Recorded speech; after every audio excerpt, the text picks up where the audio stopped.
You feel the sweat starting to trickle down your brow as you read and reread the same paragraph over and over again, the words just not sinking in. You look up and you see the steward starting to make her way over to you, smiling. So, will you be taking this job? You look around at the rest of your adventuring party. They've already signed the contract and had their questions answered. They're just waiting on you again. You nod and hastily scribble your name at the bottom of the contract, feeling that growing sense of dread. Yet another job where you don't fully understand what's being asked of you. Yet another time where you don't know what the job is really all about. Hi there, I'm Dr. Megan Connell, and this is Psychology at the Table. This is part of our ongoing series on learning disorders, and we're going to be talking about problems related to reading today. Now, just as there's a lot of math in D&D, there's a lot of reading, and so if you struggle with reading, that can be a really hard thing for you with playing D&D. Now, I want to be clear here. When we're talking about a problem related to reading, we're not talking about somebody who's illiterate or can't read. It's more someone who struggles with reading. Maybe they read slower than other people, or they have a really hard time using what they read in a meaningful way in their life. And so this is about trying to find some tools and things that you can use to help support that player so that they can play D&D and have a lot of fun at your table. Often, if someone has a hard time using what they read in a meaningful way, they do fine when they hear the information verbally. So one really quick and easy technique that you can do is just to read things aloud to your player.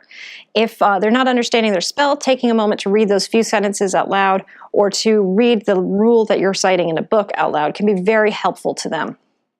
Also, there's lots of text-to-speech apps that you can use, either on computers or smartphones, and so that can be very helpful for someone as well, though maybe not something that you can use necessarily at the table. That'd be more something to use between games as you're leveling up or learning more about your character class.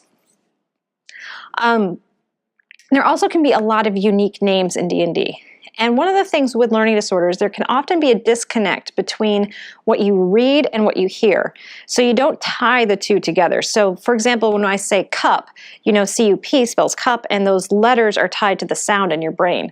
But for unique names and things like that, that pathway might have to be forged in a different way. So as you're introducing unique towns, things like that, show the spelling as well as giving the verbal.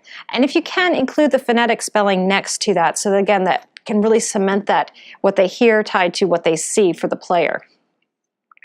One resource that I think is great for this with regard to monster names is D&D Beyond. D&D Beyond is Wizards of the Coast online subscription that you can use to access all of their books and things. I use it, I love it, I think it's a great resource. I still love having the actual books, but for being on the go, having D&D Beyond is great. And one of the things that they did for the monster section was they had voice actors Marisha Ray and Matt Mercer record the correct pronunciation of each of the monsters. So learning how to say something like Yuan-Ti, you could actually hear them say this so that you learn that's how it's supposed to sound, rather than however you were mangling it before, like I was.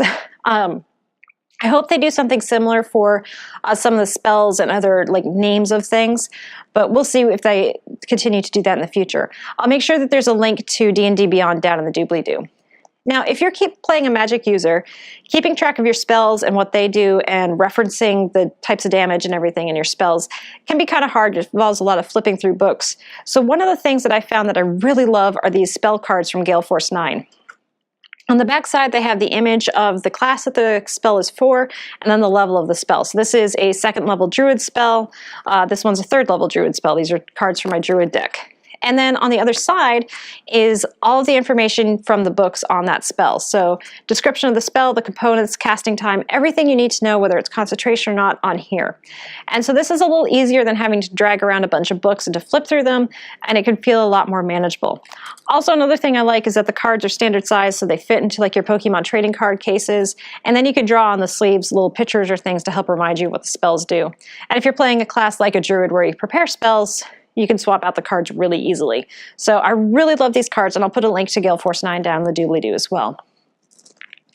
Having digital access to the books can be very helpful. Like I mentioned, D&D Beyond has that, so you can use text-to-speech apps. But also Fantasy Grounds and Roll20, you can purchase official D&D materials and modules. So those are other resources that you can use to have digital copies of the books. And again, when it's digital, then you can use a speech-to-text reader inside of your browser, which can be very helpful for somebody who has a hard time reading. And as always, talk with your player and figure out a solution that works for them at the table. You don't want them to feel singled out or excluded, and you want to make sure that what you're doing is increasing their fun and enjoyment of the game. I hope this was helpful. If you have other suggestions of things that you can do for your players, please comment below. And as always, let's make space at the table for everyone.